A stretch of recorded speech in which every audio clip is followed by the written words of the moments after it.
भाइयों और बहनों, 21वीं सदी का भारत अपने इंफ्रास्ट्रक्चर को आधुनिक बनाकर और तेजी से विकसित हो सकता है। पहले लंबे समय तक जिन दलों की सरकारें रही, उन्होंने देश की इस जरूरत को कभी समझा ही नहीं। उन दलों का ध्यान घोटालों पर था, भ्रष्टाचार पर था, परिवारवाद के अंदर ही वो सिमटे हुए थे। परिवारवाद के बाहर निकलने के लिए उनके ताकत का ही विषय रहा नहीं था। भारत में हाई स्पीड ट्रेनों को लेकर भी पहले की सरकारों ने बड़े बड़े दावे किए। इन दावों में कई कई साल बीत गए। हाई स्पीड रेल तो छोड़िए, रेल नेटवर्क से मानव रहित फाटक तक हटा नहीं पाए थे। रेलवे के बिजलीकरण की स्थिति तो और भी गंभीर थी।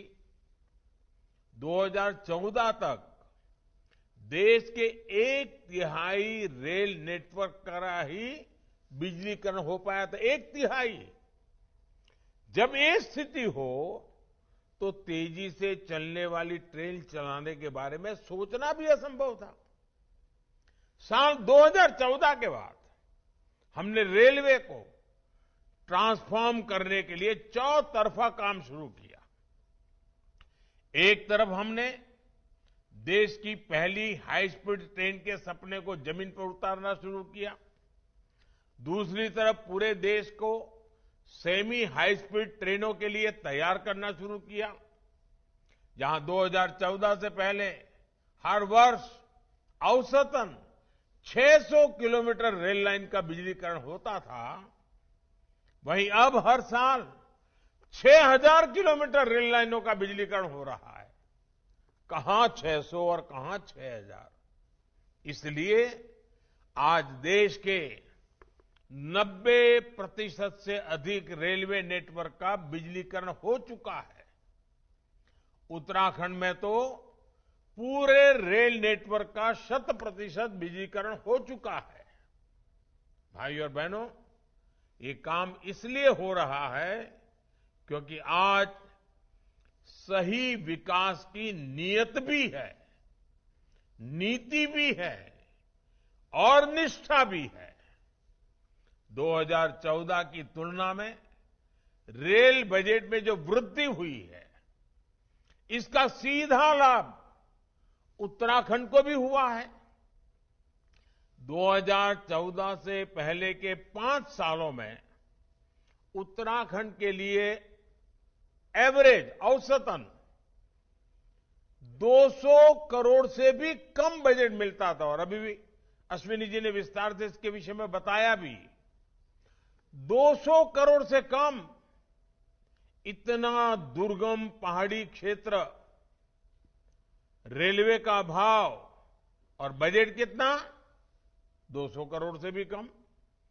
इस वर्ष उत्तराखंड का रेल बजट 5000 करोड़ रुपए है, यानी 25 गुना बढ़ोतरी। यही कारण है कि आज उत्तराखंड के नए नए क्षेत्रों तक रेल का विस्तार हो रहा है। रेलवे ही नहीं, बल्कि आधुनिक हाईवे का भी उत्तराखंड में अभूतपूर्व विस्तार हो रहा है। उत्तराखंड जैसे पहाड़ी प्रदेश के लिए ये कनेक्टिविटी कितनी जरूरी है, ये उत्तराखंड के लोगों से अधिक और कोई नहीं समझता है।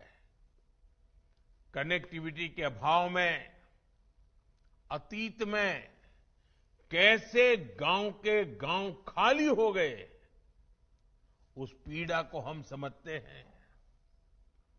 आने वाली पीढ़ी को उस पीड़ा से हम बचाना चाहते हैं उत्तराखंड में ही टूरिज्म से, खेती किसानी से, उद्योगों से रोजगार के अवसर बने, इसलिए इतना परिश्रम आज हम कर रहे हैं। हमारी सीमाओं तक पहुंच आसान हो, राष्ट्र रक्षा में जुटे हमारे सैनिकों को असुविधा ना हो, इसमें भी ये आधुनिक कनेक्टिविटी बहुत काम आएगी।